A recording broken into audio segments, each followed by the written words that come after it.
Era una clara alusión al bloque occidental. También llegó a decir de Kennedy que formaba parte de una élite ineficaz que gobernaba los Estados Unidos de América y que eso acarrearía nefastas consecuencias.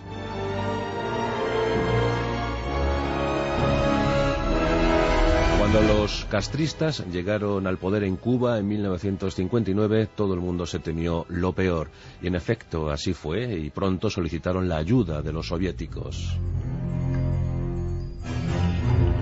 El 14 de octubre de 1962, ese avión U-2 lo único que hizo fue ratificar las sospechas norteamericanas.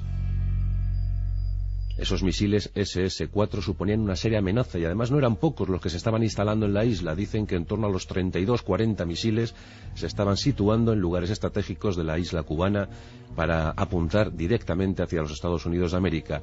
Todas las ciudades, pues estos misiles tenían en principio un alcance de unos 1.600 kilómetros, más tarde mejoraron hasta los 2.000. Por tanto, se comentaba que la única ciudad que quedaba al margen de los ataques, de los supuestos ataques atómicos que se podrían producir, era Seattle.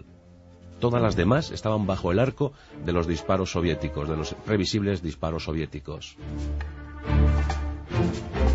Kennedy diseñó una estrategia de presión hacia la Unión Soviética y se cimentó la teoría de la cuarentena. No se podía hablar de bloqueo entonces, se querían bloquear la isla cubana, pero sí en cambio se facilitó un nuevo término, cuarentena. Se trataba en realidad de someter a sitio la isla cubana, de evitar que cualquier carguero soviético pudiese llegar con provisiones, con material bélico a la isla.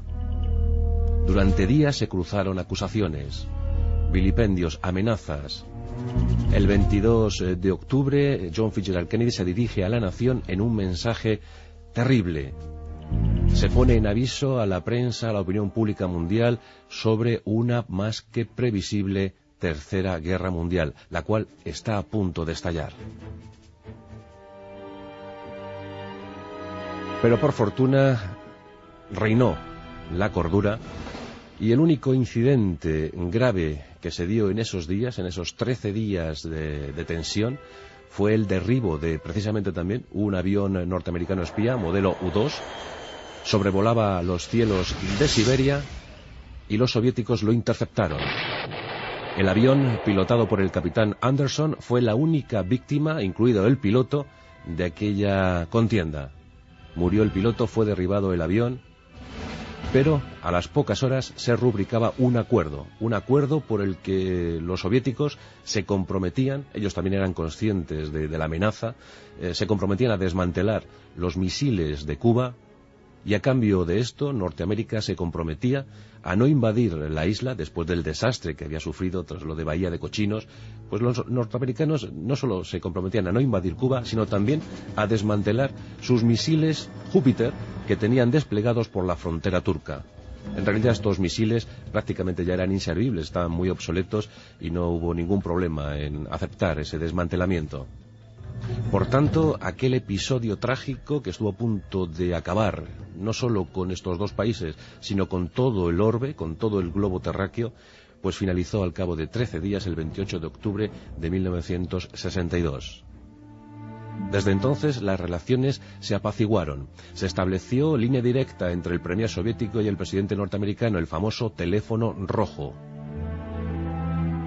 Y hay quien dice que Nikita Khrushchev puso mucho de su parte para dar ese primer paso hacia lo que luego conocimos como glasnost, transparencia, y perestroika, apertura.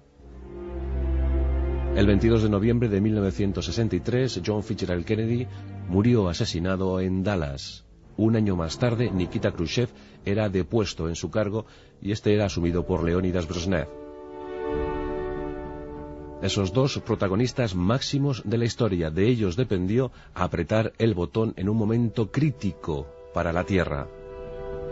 Por fortuna, el miedo a esa más que previsible hecatombe, pues el miedo facilitó las cosas y al fin todos quedaron tranquilos en sus respectivas casas. La historia prosiguió y la Guerra Fría terminó con la caída del muro de Berlín. Fueron más de 40 años en los que el mundo estuvo sometido a la mayor presión que se conoce, la posibilidad de sucumbir bajo los efectos de la radiación, de la hecatombe atómica. Ojalá no volvamos a vivir más una crisis parecida a la que aconteció en octubre de 1962, la ya famosa y renombrada crisis de los misiles. La Rosa de los Vientos, con Juan Antonio Cebrián, en Onda Cero.